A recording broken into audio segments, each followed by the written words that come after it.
공실은 2배가 됐고 임대료는 7%가 올랐는데 건물 가격은 30%가 올랐습니다. 그럼 뭐가 되느냐? 건물의 수익률이 떨어지고 있는 거예요. 그런데 인기는 떨어지지 않고 있어요.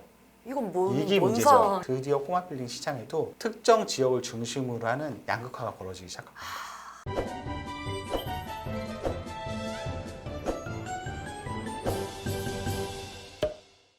10명 정도 되는 연예인들이 건물을 매각한 그 사례들을 살펴봤는데요. 뭐 각자 투자하는 방식들은 좀 다르지만 어쨌든 수익을 내긴 냈어요. 근데 어떻게 보세요? 어떤 연예인이 제일 잘한 것 같으세요? 뽑는다면?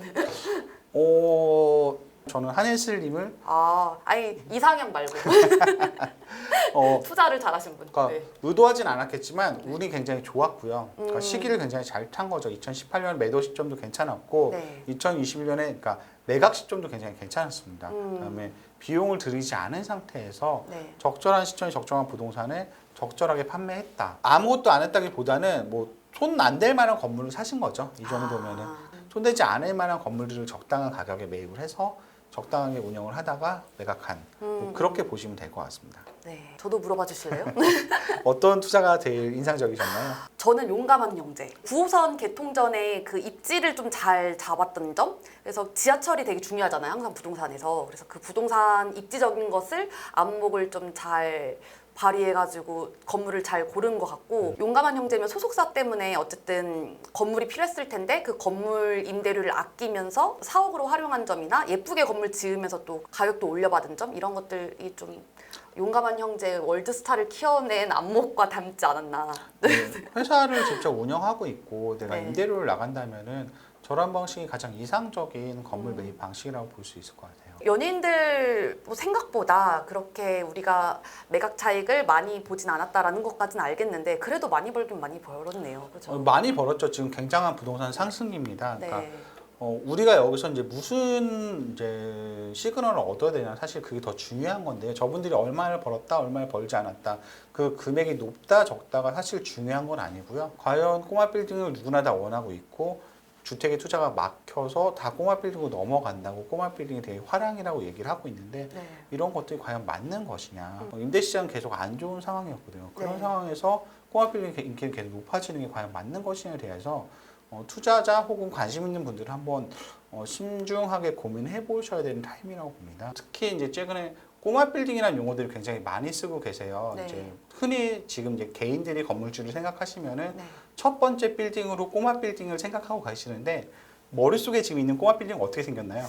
작은 빌딩? 뭐 한 4, 5층 정도 되는 작은 그렇죠. 빌딩? 그러니까 그런 이미지를 주기 위해서 그런 용어가 발생을 했습니다. 사실 꼬마 빌딩이라는 용어 자체는 법률적인 용어는 아니에요. 법률상에는 없어요? 없는 용어고 그렇다고 건축적인 용어도 아닙니다. 건축하시는 분들이 그런 용어를 쓰지도 않아요. 오로지 중개 시장에서 활용되는 용어예요. 그래서 당연히 정의도 명확하진 않습니다. 여러 가지 정의들이 있고 업계마다 다 정의가 다른데 지금은 또 부동산 가격이 많이 올라서 그런 범위가 점점 더 넓어지는 것 같아요. 예전에는 뭐 연면적이 1000제곱미터 미만의 5층짜리 건물, 금액적으로는 뭐 20억에서 50억대? 근데 요즘은 그게 점점 확대를 해서 요즘은 뭐 200억까지도 꼬마 빌딩이다. 뭐 그렇게들 말씀하시는 분들 계시고요. 200억이 꼬마라니 네. 믿기지 않는데요. 그러니까 결과적으로 이 꼬마 빌딩은 근생 빌딩을 얘기하는 거고요. 네. 그린 생활 시설, 네. 그린 생활 시설에서 꼬마 빌딩, 그러니까 지위가 상승했어요. 근생에서 빌딩으로 마치 내가 빌딩주가 된 것처럼 그러다 보니까 시장에서 활용되는 용어인 것 같고 저희는 뭐 시장 용어라고 간단하게 정의하고 가면 될 것 같습니다. 데이터를 잠깐 볼게요. 서울에 있는 업무상업시설 데이터입니다. 실거래가 데이터고요. 네.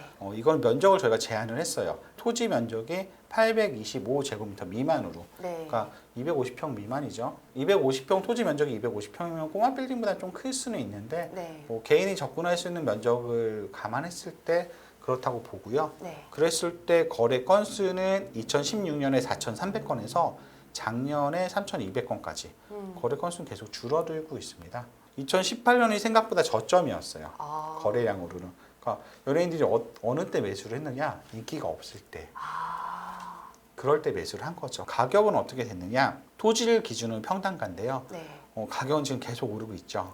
서울 평균이 작년에 6,380만 원에서 올해 7,520만 원까지 지금 이제 많이 올랐죠. 올랐네요. 쭉쭉 집값만 올라가고 오르는 줄 있습니다. 알았는데 건물도 예. 많이 올랐구나. 사실은 월별 상황을 좀 봐야 됩니다. 네. 거래량 같은 경우에는 올해 4월, 3월을 기점으로 해서는 거래량이 많이 줄어들고 있어요. 물건이 없어서 그렇다고 볼 수도 있지만 사실 지금 시장에 물건이 굉장히 많이 나와 있는 상태거든요. 네. 근데 거래량은 확실히 상반기에 대비해서 하반기의 거래량은 뭐 많이 빠지고 있는 느낌입니다. 평단가도 생각보다 상승률이 높지 않고 있습니다. 그래서 조금은 하락하고 있는 그런 분위기. 이게 근데 서울 전체에 일괄적으로 일어난 일이냐? 네. 사실은 그렇지는 않습니다. 아. 예를 들어서 마포 같은 경우에 네. 홍대와 뭐 망원동과 서교동에 있는 마포 같은 경우에는 뭐 거래량 보이시죠? 갑자기 확 늘었네. 올해 이미 작년 거래량을 뭐 100건 이상 가까이 네. 돌파한 상태입니다. 거래량 굉장히 많이 늘었고요. 네. 월별 거래량도 작년 대비해서 많이 된 상태죠. 그다음에 거래 평단가도 6,500만 원에서 7,300만 원까지 서울 전체 평균보다 훨씬 더 많이 상승한 상태예요. 네. 그러니까 저희가 봤을 때 2018년 대비해서 지금 거래가가 서울 전체 평균 30% 이상 상승을 했습니다. 아. 그다음에 이렇게 관심 지역들 같은 경우는 더 많이 상승을 했고요. 그런데 여기서 중요한 거는 이렇게 거래 가격은 30% 이상, 더 핫한 지역은 50% 이상 상승을 했거든요. 네. 그렇게 올라갔는데 그걸 받쳐줄 수 있는 임대 수요나 임대료는 과연 그만큼 올라갔을까는 또 다른 문제입니다. 아, 그렇네요. 지금 네. 또 코로나도 있고 전 공실 많다 이런 얘기도 많이 들었는데. 네. 서비스 코리아 기준으로 해서 2018년 2분기에 강남권 임대료는 평당 13만 원 정도 돼요. 13만 평당 900원 13만 정도. 원. 네. 예. 근데 올해 2분기 2021년 2분기에는 14만 1,000원이 됐어요. 아. 몇 프로 오르면 7.7% 올랐습니다. 19년, 20년, 21년 3년 동안 7.7%밖에 임대료가 상승하지 못했어요. 그것도 아. 프라임 오피스, 굉장히 잘 구성된 오피스의 평균 임대료가. 아. 아까 얘기했듯이 건물의 가치, 건물의 평당가는 30% 이상이 올라갔는데 임대료는 7%밖에 상승을 하지 못했습니다. 아.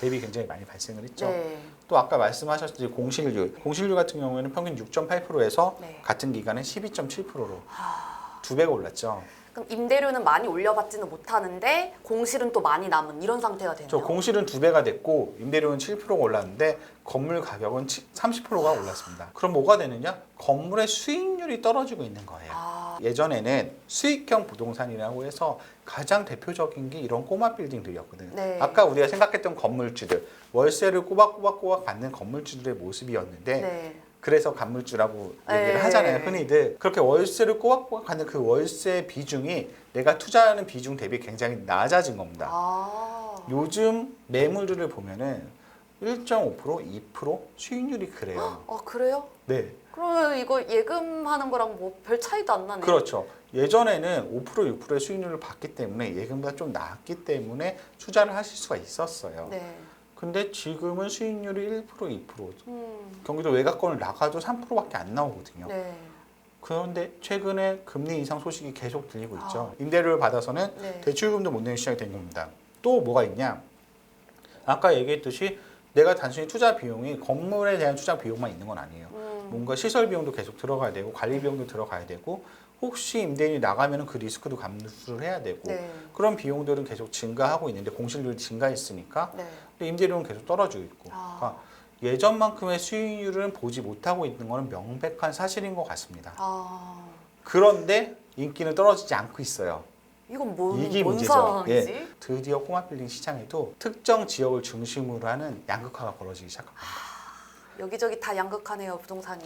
예전에는 그래도 수익형 부동산 음. 근생들은 동네에 뭐 하나씩 갖고 있으면은 네. 충분히 먹고 살 수 있는 동네 유지 간물주. 예, 네. 가 됐는데 더 이상 수익률이 그걸 받쳐주지 못하다 보니까 특정 지역을 중심으로 건물들의 가격이 오르고 있어요. 여기 아까 보여드렸듯이 마포 같은 경우에 6,500에서 7,300까지 분명히 상승을 했습니다. 네. 근데 저희가 전통적인 시장을 한번 볼게요. 저희가 가장 정통적인 시장이라고 보면은 뭐 종로구 같은 데 볼 수 있겠죠. 거래량 보시면 거래량은 뭐 비슷합니다. 네. 거래량 많이 거래가 됐는데 가격은 7,100에서 7,400. 상승률이 마포만큼 크지 않고요. 네. 여기는 고점이 오히려 2018년이었어요. 이전이었네요. 그때는 7,900, 7,690. 이거는 면적을 825로 잡은 거기 때문에 종로에 있는 큰 건물들은 다 제외한 겁니다. 이건 개인이 접근할 수 있는 작은 건물들인데, 그러니까 마포는 상승했는데 종로는 지금 유지하고 있는 거죠. 아까 홍대는 7천만 원 정도, 성수는 8천만 원 정도의 가격대가 형성하고 있거든요. 네. 그러니까 이렇게 트렌드가 있는 지역들 같은 경우에는 앞으로 강남만큼 가격이 더 상승할 것이라는 생각 때문에 투자가 더 들어가고 가격이 올라가고 거래 건수가 늘어나고 있는데, 그렇지 않은 구상권들 아니면 기존 상권들 같은 경우에는 생각보다 이게 더딜 수가 있다는 얘기죠. 양극화의 중심이 요즘 마용성으로 대표되는 그런 지역으로 옮겨가고 있다, 실제적으로. 이거는 저희 상반기 밸류맨 트렌드 리포트라고 저희 사이트 이용자들이 실제로 클릭한 지역들의 데이터를 본 거예요. 마포 같은 경우에는 단독 다가 같은 경우는 연남동, 네. 그다음에 사무업시설은 서교동이 월등하게 차이가 나서 올라가고 있어요. 특히 관심도가 집중해서 올라가고 있잖아요. 네. 이거에 맞춰서 가격도 2019년 상반기에 평균 5,900만 원이었던 가격이 7,400만 원이 됐습니다. 많이 올랐죠. 네. 용산구 마찬가지입니다. 용산구도 7천만 원이었던 가격이 1억까지 상승을 했어요. 성동구도 마찬가지죠. 성수동 있죠. 5,800만 원 가격에 8천만 원까지 상승을 했습니다. 그 외에 다른 지역들 같은 경우는 이만큼 상승하지 못했습니다. 그러니까 특정 지역들을 중심으로 해서 그러니까 상승을 하고 있고 양극화가 벌어지고 있다. 왜? 임대 수익은 기대를 못하니까 임대 수익을 기대할 수는 없는데 시장에서 매각 차익은 기대할 수 있거든요. 과거에는 네. 종합 빌딩을 왜 샀냐? 월세를 받으려고 샀어요. 네. 근데 지금은 매각 차익을 기대하고 사는 겁니다. 이제 월세를 받아도 수익이 나질 않으니까 네. 차를 사고 파는 그쵸. 시세 차익을. 2018년에 한혜슬 씨가 35억대, 34억대 건물을 사셔갖고 3년 있다가 70억에 매각하신 그 시세 차이. 그 기간 동안에 임대료가 뭐 이자 등록만 감당하면 될 수 있을 정도? 네. 뭐 그런 시장으로 지금 시스템이 바뀌고 있어요. 건물주의 꿈은 또 이제 멀어져 가는 것인가. 건물은 원래 더 사기 어렵죠. 그런가요? 근데 반면에 저희가 이렇게 누가 얼마에 샀고 얼마에 팔았고 어떤 과정을 겪었는지를 쉽게 알아볼 수 있는 시대가 됐어요.